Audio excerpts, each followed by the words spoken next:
Hola, ¿qué tal están? Bienvenidos a un nuevo video donde intentaremos explicar un poquito a detalle la ciencia que poco o nada ha sido comprendida durante todo este tiempo.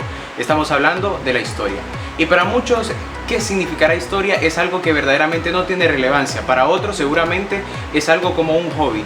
Pero la mayoría de las personas, considero, y a mi criterio, es que consideramos la historia simplemente con el nombre de personajes, con las cuestiones de fechas, y poco o nada realmente estamos realizando al momento de querer estudiarla.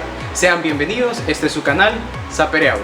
El concepto de historia, tal como nosotros lo entendemos hoy en día, quizás es tan antiguo como la humanidad misma. Según los primeros griegos, los primeros historiadores, en investigar un poquito a ello, o investigar a detalle, se dieron cuenta que la palabra historia como tal significaba investigación, indagar, el hecho de no considerar todo como verdad y simplemente poner todo en tela de juicio o en tela de duda. Ahora bien, la epistemología misma de la historia en el idioma castellano es sumamente compleja, muy difícil en realidad de poder diferenciarla de aquello que no es verdaderamente historia. Vamos a poner el primer ejemplo con el idioma anglosajón, con el inglés y posteriormente con el castellano. Para empezar, en el inglés existe una subdivisión de conceptos.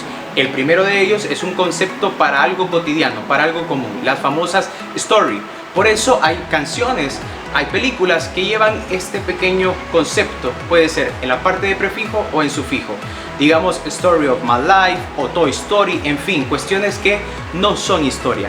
En cambio, cuando los norteamericanos, el mundo anglosajón habla de history, con H mayúscula, se está refiriendo a la ciencia de la historia como tal.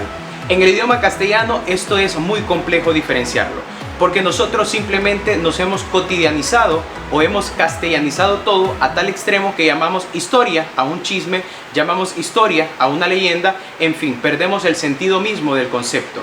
Por ello, yo les llamaría a ustedes para que podamos juntos diferenciar lo que verdaderamente es una historia como ciencia y una historia como anécdota. Ejemplo de ello, cuando nosotros aprendemos a andar en bicicleta es simplemente historia cotidiana, es nuestra historia de vida. Te pregunto, ¿a cuántas personas realmente perjudicó o influenció de manera directa o indirecta que tú aprendieras a andar en bicicleta? Seguramente pues solamente a ti y a tus padres, porque te enviarán a hacer una serie de mandados. Sin embargo, cuando nosotros estamos hablando de la historia como ciencia, estamos hablando de todos esos procesos de corta, mediana y larga duración que hoy en día siguen vigentes. Mucho cuidado a ello. Cuando nosotros nos encontrábamos en la escuela, en el colegio y quizás aún en la universidad, tuvimos esos docentes que nos decían que la historia eran personajes importantes, eran fechas de hitos históricos, en fin, nos daban una descripción errónea de lo que verdaderamente es la ciencia de la historia. Comenzaré señalando tres pequeñas conceptualizaciones que todos conocemos. La primera es la famosa historia como el Magister Vitae. ¿Qué quiere decir esto? Maestra de la vida. Todos pensábamos que la historia es la ciencia del pasado que se encarga del estudio del pasado para entender el presente y prever el futuro, lo cual es un completo error. ¿Por qué? Porque en primera, los historiadores no somos magos para poder prever el futuro. Siguiente, el presente es tan cambiante que, como muchos filósofos e historiadores lo han llamado, es simplemente la idea del eterno retorno. No podemos jugar contra ello. Y lo más importante, cuando hablábamos de algo que se centra en el pasado, ninguna ciencia realmente se puede centrar en el pasado. Se centra básicamente en las lecciones de esos procesos que hoy en día definen nuestra identidad. Esa es la primera conceptualización. La siguiente es todavía muchísimo más sencilla y decíamos ciencia que se encarga del estudio del pasado. Así de simple y a secas. No podemos continuar con estos vicios de definición o conceptualización epistemológica de la ciencia porque caeríamos en un error. Y la definición más sencilla es simplemente entender el pasado para comprender nuestra actualidad. Es cierto, tiene validez en el sentido más empírico de la palabra. Sin embargo, todavía nos hace falta muchísima indagación que poco a poco en este video vamos a dejar muy en claro. Bien, anteriormente, y como ya lo hemos mencionado, la historia de los grandes relatos, de los grandes personajes, es algo que no podemos continuar haciendo. La verdad es que durante el primer inicio del siglo XX, estamos hablando desde 1920 para ser específicos, hasta 1980, se da esa llamada revolución historiográfica. ¿Qué es esto? Bien, La revolución historiográfica es un movimiento intelectual que surge en Francia gracias a Marc Bloch con la fundación de una revista que se llamaban Los Anales, y a través de ello se intenta explicar un poco más los procesos históricos, culturales y económicos básicamente. Es decir, la historia ya no de los grandes personajes, sino la historia de las transformaciones de la humanidad. Por ello surgen temáticas tan complejas como historia de las mentalidades, llamada historia de la mentalité, o por ejemplo la llamada nueva historia política, que justamente es la orientación que se le da a esta clase. Marc Bloch mencionaba que para que un hecho o para que algo se convierta en historia como tal, debe de pasar por una serie de procesos o categorizaciones. La primera de ellas es la categorización de la temporalidad. La temporalidad hace referencia a una fecha quizás de inicio, pero no a una fecha de final. Es decir, estamos hablando de un proceso continuo que tiene, pues digámoslo de una manera vulgar, que tiene una línea que continúa y verdaderamente es compleja saber dónde cierra. El siguiente aspecto o la siguiente categorización es la de sujetos.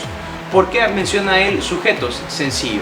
Cuando hablamos de un proceso histórico estamos hablando de transformaciones humanas, y cuando hablamos de transformaciones humanas hablamos de colectividad, hablamos de una serie de seres humanos que se ven perjudicados de manera directa o indirecta en un hecho o en un proceso como tal. Ojo, recalco, hablamos de colectividad. Cuando hago referencia a esto me estoy refiriendo a millones de personas. No estoy refiriéndome a una pequeña familia o a un grupo de amigos, sino a la humanidad en general. Y por último, y no menos importante diría yo, es la conceptualización del espacio físico. Cuando hablamos de un espacio físico estamos hablando de dónde sucedió, por qué sucedió y a qué se debió, cuáles fueron los factores que hicieron que en ese momento y en ese espacio detonara algo.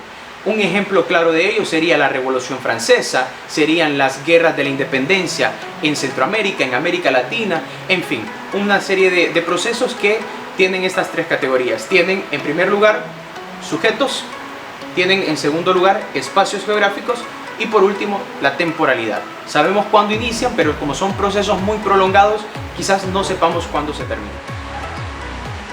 Marc Bloch, dentro de su libro Apología de la Historia o El Oficio del Historiador, hace una clara referencia y una clara conceptualización de qué es la historia como ciencia. Y él sintetiza de la mejor manera. En primero dice que es una empresa joven. ¿Por qué? Porque es la empresa o es la ciencia más joven de las ciencias sociales en formarse. Siguiente, menciona de que es la ciencia de los hombres. Y aclaro aquí que hablamos de hombre en el sentido de especie humana, no solo de género o de sexo, sino de que es la ciencia del hombre a través del tiempo. Ojo ahí, no hablamos en el pasado, no hablamos en el presente y tampoco en el futuro, sino simplemente en el tiempo. Y aquí es donde nosotros vamos a entender que el tiempo histórico es totalmente diferente al tiempo físico, al tiempo medible que la mayoría de las personas hace por minutos, por segundos, por días, por meses, por años, en fin, vamos a poder diferenciarlo. Y lo siguiente es de suma importancia. Y es justamente que los hechos humanos son fenómenos tan grandes que se escapan de las mediciones matemáticas. Y justamente él hace una referencia muy interesante que dice: no hay menos belleza en una exacta ecuación que en una frase precisa, pero cada ciencia posee su lenguaje estético. ¿Qué quiere decir esto? No debe de haber disputas o no debe de haber confrontamientos entre ciencias que se hacen denominar ciencias duras, ciencias exactas, y aquellas que somos ciencias humanas o ciencias sociales.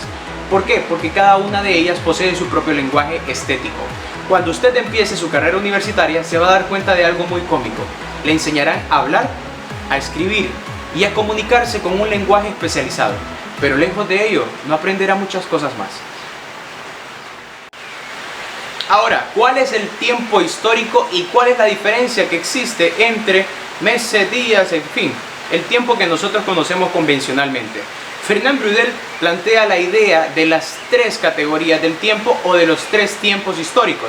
El primero de ellos, el tiempo corto o el court instant, que hace referencia justamente al tiempo que estudian los periodistas, al tiempo que estudian los cronistas deportivos, porque es el día a día, es la vida cotidiana que nosotros vivimos normalmente. El segundo tiempo es el llamado demi-durée o el tiempo medio o la coyuntura, que se encarga justamente del análisis de esos procesos políticos o económicos que pasa un país o una nación, o puede ser hasta una república. La idea central es la siguiente: la coyuntura es el tiempo preciso que estudian, digamos, los economistas, que estudian los abogados, porque se envasan en esa idea de coyuntura para poder generar procesos de cambio y a partir de ahí la idea de una mejor sociedad. Y finalmente plantea la idea de la larga duración, el longue durée, y es lo que nosotros los historiadores estudiamos: las transformaciones, la complementación de los dos primeros tiempos para poder generar una idea todavía muchísimo mayor. Es la idea de los procesos, de las transformaciones, como lo hemos venido hablando. Es la idea de la historia de un país como tal. En este caso, la historia de nuestra bella Honduras. Finalmente, queda hablar de algo que se denomina periodizaciones de la historia. Es esa idea de segmentar en pequeños periodos, como por ejemplo la Edad Antigua, la Edad Media, la Edad Moderna, la Contemporánea y la Inmediata, la historia de toda la humanidad. A mi criterio es algo extremadamente complejo diferenciar y cortar la historia como tal. Por ejemplo, sería absurdo que nosotros creyéramos que de un día para otro los grandes cambios se hicieron realidad. Todo, como lo hemos mencionado, conlleva un proceso.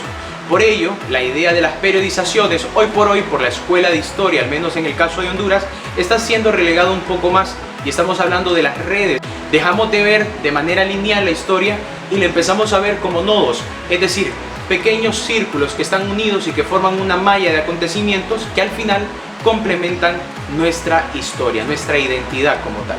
Esa sería la historia, ya no la idea de todo plano y con fechas, sino la idea de procesos de repente esporádicos que al final se complementan y nos determinan como hondureños y hondureñas.